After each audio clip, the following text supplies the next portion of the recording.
When people thought about what is a future film director, they didn't necessarily think about it for a young woman. I was kind of at one of those points in life where you're looking and you're going, okay, what's missing? And for me, creativity was missing. And I follow your bliss, and the universe will open doors where there were only walls. Welcome to Meaningful Marketing, Mentoring, Mattering with me, Joseph Alcantara. Together, we'll uncover the power of purpose, experience mentorship magic, unpack ways to make a difference, and find transformative journeys as a community. Welcome to another episode of Meaningful Marketing, Mentoring, Mattering. And today we are very honored to have in our show one of my favorite people in the film industry.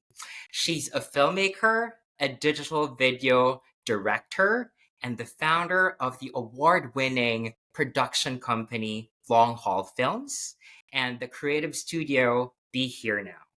She spent more than a decade working in locations around the globe, producing and directing digital video content for mission-driven brands and inspired creators. Previous and current collaborators include the Mozilla Corporation, TikTok, Virgin Hyperloop, Thomson Reuters, TD Garden, Northeastern University, Sephora, and Uppa Baby. Her work has received millions of views online and been shortlisted by the Webbies and been featured on BBC News, NPR, and The Today Show. Her debut feature documentary entitled Adele and Everything After was released in 2018 by Gravitas Ventures and is featured on Amazon Prime, Apple TV, and Peacock TV. The film, which tells the emotional story of a woman with an untreatable heart condition and the service dog who saves her life, premiered at the prestigious Cleveland International Film Festival and went on to garner multiple awards at film festivals across North America. She's also an advocate of women in film, working to amplify underrepresented voices and providing mentorship and education for young women in the industry. Based in Los Angeles, California, she can be found practicing yoga, hiking with her dogs, or hosting sound baths if she's not working on her film. Please welcome Melissa Dollar. Hi, Melissa. So good to be here, Joseph. Thank you so much for having me on the podcast.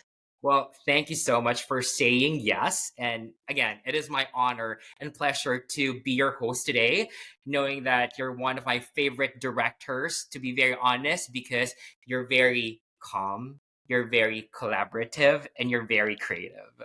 Oh, thank you. I am so appreciative of those compliments. And may I return the favor and say that you're one of my favorite clients. We love working with you and always enjoy collaborating. So, yeah, and excited to have this conversation today about what's meaningful.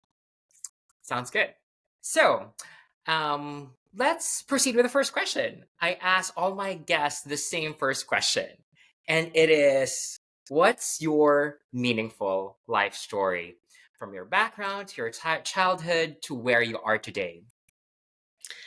Okay, well, if we go back to childhood, so growing up in the Boston area, I always had the family video camera in hand. And if you, especially for your Gen Z listeners, if you think back to what a video camera was in the 80s and 90s, this was not like a phone in your pocket. This was a big rig on your shoulder with VHS cassettes that had to go in and out. You had to be committed to carry this thing around. But I loved to make movies. I would make music videos and I would choreograph dance numbers. You know, I would write plays and I would cast all the neighborhood kids. I would do like a day in the life about myself and my family. This is what I loved to do. It was my play. It was my fun. And but I think that at that time, when people thought about what is a future film director, they didn't necessarily think about it for a young woman. at that time, there was less talk about women in the industry. And when you thought about movie directors, it was, Scorsese or Coppola, Francis Ford, not Sophia, or, Tarantino was big as I was getting older, but there weren't a lot of women there. So I was kind of steered in the direction of journalism as someone who liked writing, and I really liked interviewing and talking to people. And so I went to Boston University and I studied journalism, and I really enjoyed it. But something kind of happened on the path that moved me in a different direction, which is London. I studied abroad my junior year, having not traveled very much at all in my childhood. And it was like my eyes opening for the first time. I caught the travel bug completely. It just totally expanded my worldview. I fell in love with it there, and I decided to do something kind of risky, which was to move back to London after graduation. And you just try to work there for like 6 months or a year. That was the idea. And anyway, 10 years later, I was finally leaving London. It ended up being a really long 6 months. But one of the challenges that I encountered when I moved there was breaking into journalism was so tough. I was interviewing, but I couldn't really land a job. And it's kind of an old boys club, or it was at the time. But I did end up interviewing at a marketing agency and getting a job there, and really loved the work. And that really pivoted me into a career in marketing. I worked with some awesome brands all around the world. I had amazing mentors. I was doing a lot with consumer packaged goods and wine clients and food, and just had a lot of fun, and grew. I learned how to pitch new business, and I learned about client service and working with creative teams, and how to manage teams. And then after a decade in London, I moved back to Boston. I felt like it was time. And I ended up working at an agency where my clients, I just didn't resonate with them in the same way that I had with my clients in London. And I felt like my values and the way I saw the world was really different. And for the first time in my life, I felt like I was losing passion for my work. And I realized how important it was for me to work with and for companies that I truly believed in. Um, and then around that time too, I was kind of at one of those points in life where you're looking and you're going, okay, what's missing? And for me, creativity was missing. I'd spent 10 years really focused on this career path in account service, but I had stopped writing, I had stopped filming, I had stopped taking photos, all the things I used to love doing as a younger person.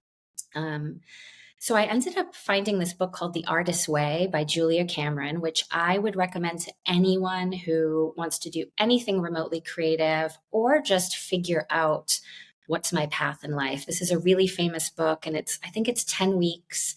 And you do all these exercises that kind of stretch your mind about what's possible. And one of the exercises was think back to what you used to do in childhood that brought you pleasure, and how can you bring it into your life today? And I immediately thought, I've got to go get a camera. I've got to start making videos again. So I did. I bought a camera and I just started to do what I had done when I was little Melissa. I made music videos and I started to film all my friends and, put stuff up on the web, the kind of nascent platforms at that time like YouTube and Vimeo. And I ended up making a short documentary about a business in my neighborhood that I was really interested in, a historic business. And other people agreed it was interesting. I got a bunch of press coverage, and it was featured in film festivals. And it's like suddenly I was a filmmaker without necessarily having realized that I was going down that path. And I started to get hired to do projects, and I was doing it as a side hustle to my marketing work. And then it kind of got to a point where I realized, okay, I've got to make the leap here. I've got to take a risk, and I've got to leave the security of a full-time job and say, this is what I want to do. I want to run a film production company, become a filmmaker. I want to work telling the kinds of stories that matter to me. And so with my partner, Tom, who's an amazing filmmaker in his own right and had his own interesting journey to get there, we started Long Haul Films. And we've been working on independent films and working on videos for mission-driven companies for more than a decade now. And it really brought together everything I loved, being creative, working in marketing, and then journalism. I do a lot of documentary work. So I've interviewed, I think, probably thousands of people in long haul films. And it's funny how life goes. You don't always know that, the path as it meanders and twists and turns is actually taking you to just where you're meant to be. I didn't always recognize that along the way, but looking back, it's like, oh, it all makes sense now. That is beautiful. That's a beautiful. It's my story. Mic drop. The end. Like No. for me, it's like a full circle moment for you when you were a child picking up a video camera, which I'm sure was a heavy one It compared was. with us today.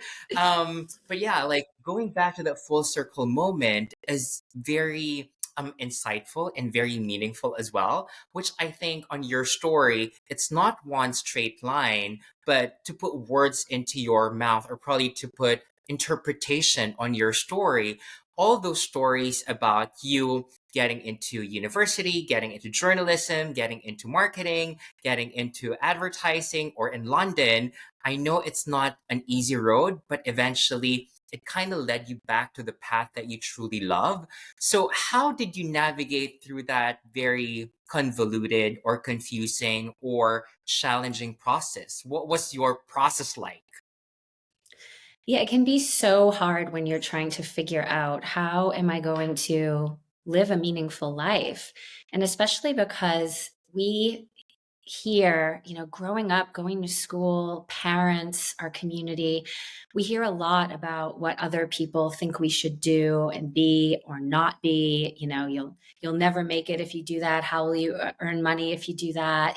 There's lots of competing voices, and it can be really challenging to hone in on what is it that I most want and that will make my life feel truly meaningful. And so during this same period I just talked about, where I was reading The Artist's Way and playing with cameras, I also started to read the work of Joseph Campbell, who is a writer, and he studied mythology and kind of the science of story, like what makes a great story. He's actually, if you don't know him and you're any kind of storyteller, read Joseph Campbell. There's a great documentary about him called Finding Joe. And he wrote a lot about the hero's journey, how we get from where we start off kind of lost and uncertain about our path, and then the journey that we take, the adventures we encounter, the challenges we encounter to get to self-actualization and living the life that we most want to live. And he's got so many great quotes about that. But one of my absolute favorites is the quote that says, "Follow your bliss, and the universe will open doors where there were only walls." And I really see that as a North Star. To answer your question, that's what I go back to all of the time. What is my bliss? What makes me happy? What lights me up? And if what I'm doing isn't lighting me up, and that doesn't mean that it's easy. I think that that's really important. The job that I do, I love, but it's not like every day is just, kicking back and sipping a drink while I put my feet up. It's hard work, but it's work that I love, and it's work that lights me up, and it makes me feel excited to get out of bed and proud to put my head down on the pillow and sleep well at night, knowing that I'm doing something that feels meaningful in the world. So I always share that quote with people, and this idea of, go back to what it is you love and lights you up. What would you do if no one was looking, if no one paid you? And how can you bring that into your life and into your career path? Because when you do, and you start working toward goals that light you up in that way, that's that second part of the quote. Doors open, opportunities land, people notice, people who are aligned with you notice, hey, this person is saying something really interesting about the work I do. So I always go back to that quote. I just rewatched the documentary in the past week because I've been thinking about what is the next phase for me. So you don't just come to these things one time in your career. Careers and life are cycles. And it's about kind of you keep looking back at what you've learned and how you bring more of what you love into it and release the rest. So yeah, Joseph Campbell.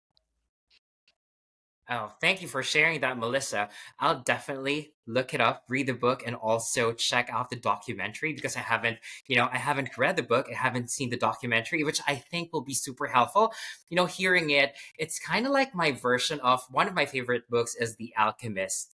It's like the full circle moment of finding your purpose and finding what you truly love. That gives you bliss, which is super important. So we'll make sure to check that out.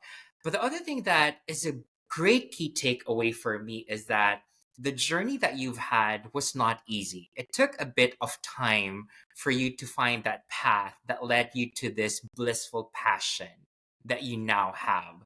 So, for folks who are relatively younger, say, for example, they're in their early 20s, they're probably, the small Melissas of the world back in the day.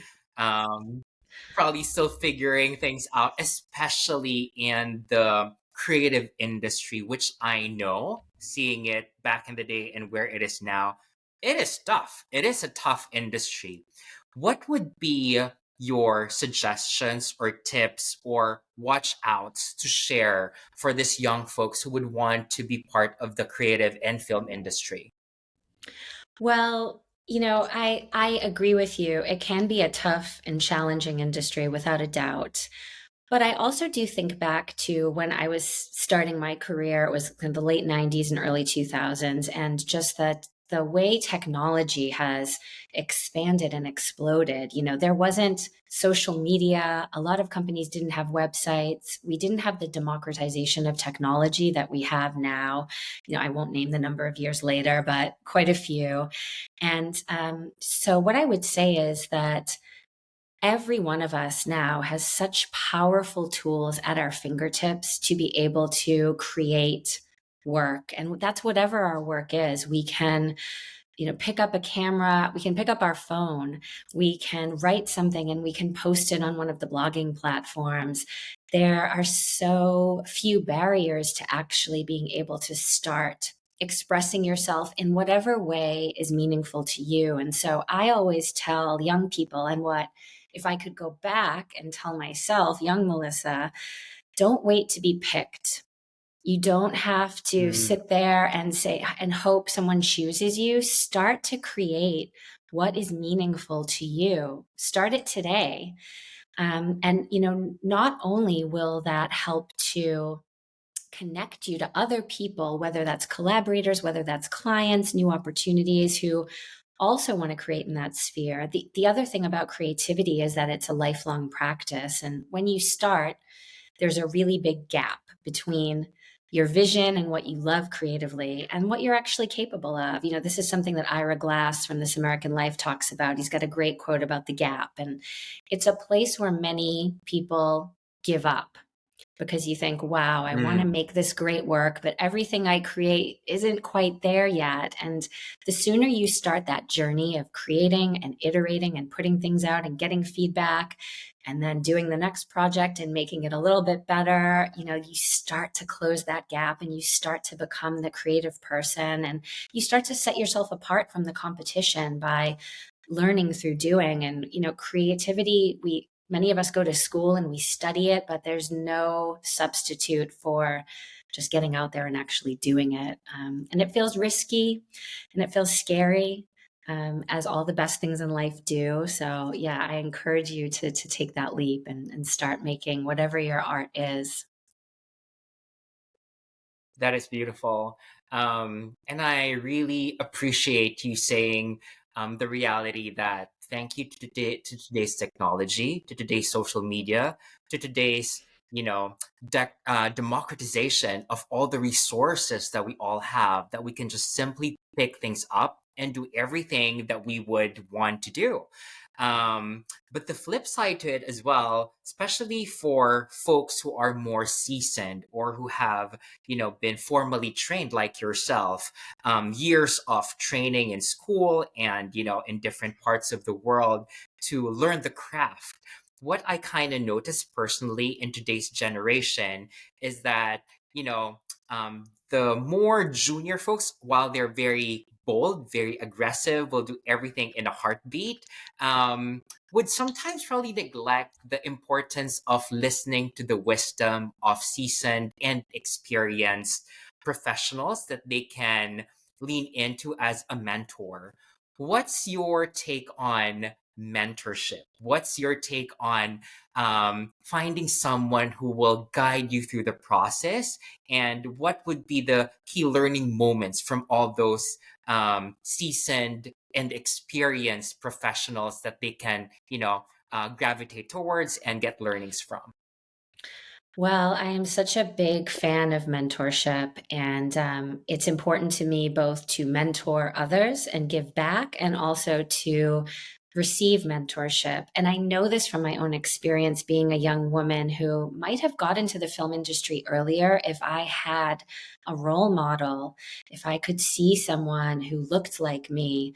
If you can't be it, you can't. If you can't see it, you can't be it. Sorry. If you can't see it, you can't be it is something that I really resonate with. And so it is so valuable to find people who have walked that path that you want to walk so that you are able to hear about some of the potential pitfalls, learn about some of the opportunities. And I really can't imagine my career without some of the very generous mentors who took time to not only manage me because it was their job, but to take an interest in my career and provide me with guidance or maybe just a suggestion. Have you thought about this? Or what about that? Ideas that might not have come to my mind because my focus was just on what was ahead of me, and they were able to take that wider view from their experience. And then at the same time, you don't have to wait to be 20 years in your career to start mentoring others too. Um, you can get just a few years into your career and suddenly know a little bit more than the intern who might come on board for the summer, or the college student who perhaps reaches out to someone at your company and asks for some guidance. And I actually have often found that I learn as much mentoring people as I do receiving mentorship.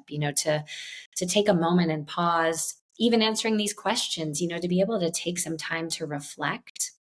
And we don't do enough of it in this fast paced world. It's always about, are we launching? Are we doing the next thing? But mentorship really gives us this space to sit back and reflect and share or learn about what's going on outside just the sphere of that constant hustle of the day to day. So I'm a big proponent. Thank you. Thank you for being that, and thank you for saying that. It's also one of the reasons that we're doing this podcast, because for me, knowledge shared is wisdom amplified. And I think if more experienced professionals would be very willing mentors to the younger generation, the industry will be more meaningful, and at the same time, people will find more fulfillment in everything that they do, both the mentor and the mentee. So thank you for advocating for that, because I think a lot of people will be, benefiting from that kind of approach and mindset. And I would just Yeah. encourage, people who are in their career, when someone reaches out to you with that email, take that time, go for that coffee, do that Zoom meeting, pay it forward, and I think especially for I want to say this the right way, but I think especially for people of color and for women who haven't necessarily always had the networks and the mentorship opportunities, or have found themselves as, hey, I'm the only woman in a room full of men, or I'm the only person of color, with people who haven't walked my same path. If you've walked a unique path, to be able to share that experience and elevate others who come behind, who are coming behind you on that path. That is, I think that's our duty and responsibility to all give back so that we can just have more diverse voices and faces in our industries.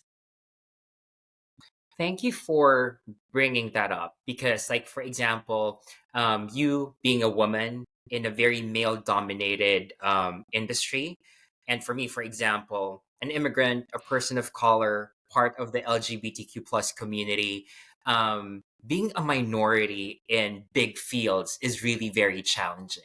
And I'm sure that there are younger folks who are hearing this that might be able to relate or resonate with our situations or our scenarios. When it comes to all those moments when you have to motivate yourself or to advocate for yourself, aside from mentorship, what other inputs or insights can you share for all those who are struggling in that kind of situation? Oh, that's a great question. I think that it's really important to find your people. And, we have seen this for so long. I referred to that idea of the old boys club in the UK when I was trying to break into journalism. And even when I got into marketing, I was the only person at my agency who was a woman in many rooms. I was the youngest person by sometimes decades. I was from America when many people are from the UK. And people would often treat me like a curiosity. And I could feel the othering that happens to me, and it could feel very isolating. And so I think it's just so important to find your people, find your not only mentors, but other people who have walked on similar paths, and they might not have had the exact same challenges, but and I think we're seeing the diversification of many industries, so it's getting a little easier to find those folks. But I think what used to happen was there would be one person from the LGBT community, and there'd be one woman, and there'd be one person of color, and you'd feel like one in a sea of others. And it would feel so scary and so isolated that you'd almost be afraid, can I, help someone out who looks like me, because maybe they're going to take that one place that's at the table. And I think just realizing that there is room at the table for all of us, and the more that we kind of support each other and work together, the more powerful we become, and the more that we continue this work that we've been doing of making industries look more reflective of the world outside.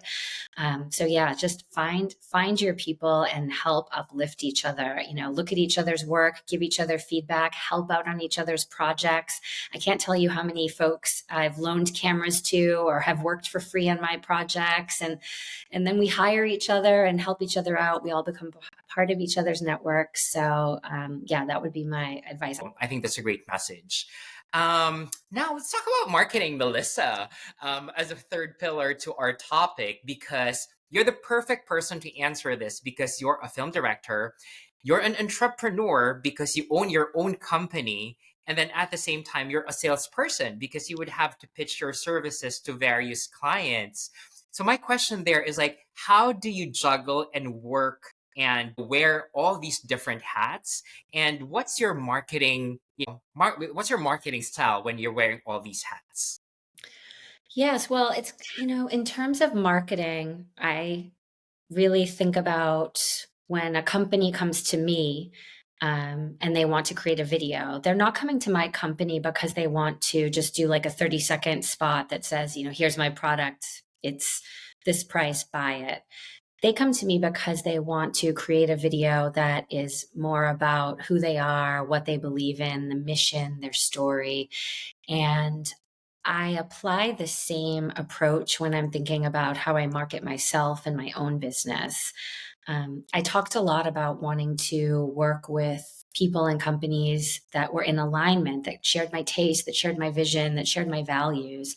And so when I'm marketing, what I really want to do is to be able to share what our company's values are, as opposed to just saying, hey, come work with us. And so the other thing I really like to do with marketing, there's so much clutter out there. So it's really thinking about, if I'm putting something out there, how is it providing value for people who I would eventually want to work with? And so, one of the things that I've enjoyed doing the most, as far as marketing long haul films, is we have a series called Going Deeper, and it's been blogs, it's been videos, it's been social media posts. And what it is sharing expertise that we've gained over the course of 10 plus years of doing really complex shoots all around the world. And it's knowing that for many of our clients who hire us, they may not have done even close to as many shoots. Some people, it's their first project. Some people are coming in to create video in a new way. And so we have shared a lot of education and insight around ways of working that we hope provide value and are of service to potential clients and people in our audience, but they also sort of show people what it's like to work with us. And then they hopefully feel engaged with, okay, they work in a way that feels good for me. And then they're going to help me tell my potential customers how I work in a way that attracts them. So, it's kind of all about showing up in the way that, showing up in a way that actually makes sense as far as how you're going to work with clients. So one of the other things I was going to say is people, the film industry is known for being toxic, unfortunately. And probably, even if you don't work in the industry, you've probably heard stories about terrible things happening on set, directors screaming at people, safety violations, accidents, people being asked to work in human hours. I never wanted to work like that ever. We really wanted our company to work in a way that was collaborative, respectful, where people felt safe and comfortable, that we heard people's voices. And it amazes me that when people work with us, they continuously comment on, oh my gosh, it was so non-toxic to be on your set. I I appreciate hearing that. And I also feel really sad that I have heard that so many times. But I do often think I'd love to make a documentary of what a day on set is like with us, because I think people, they always comment at the end of the day, it was calm and we ran on time and people were happy and we're able to eat healthy food and we tune in together in the mornings and make sure we're on the same page and we don't raise our voices. And I'd love to document that so that people could understand that it's a little different than what they might be used to. But of course, it's like, that saying, the cobbler's children never have shoes. When we're working on a big shoot, the last thing we have time for is like, let's bring a whole other documentary crew in to capture it. So one of these days, I would love to do it. Oh, thank you for sharing that, Melissa, because I think for me, that in itself is the true intentional meaning of meaningful marketing. And having been able to experience working with you, I've worked with a lot of different production companies and directors in different parts of the world. And I can attest to this.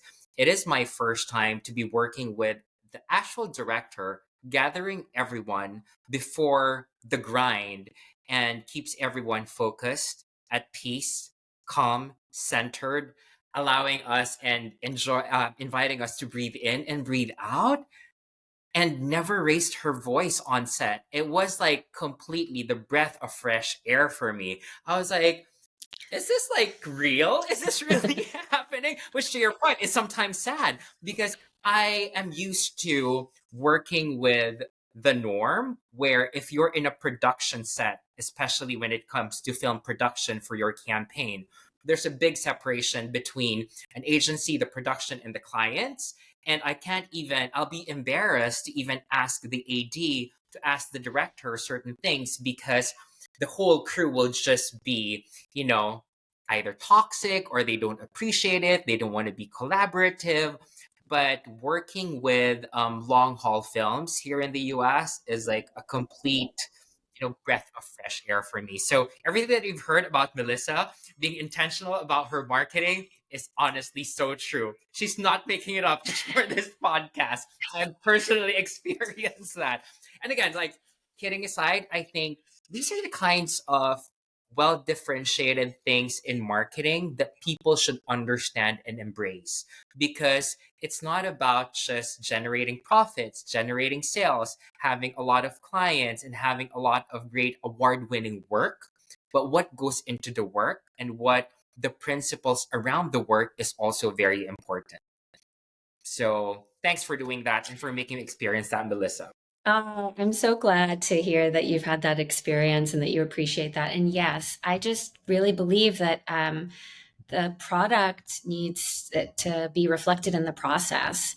And so if you're trying to create something great, the process needs to feel great too. And that's always been important to me.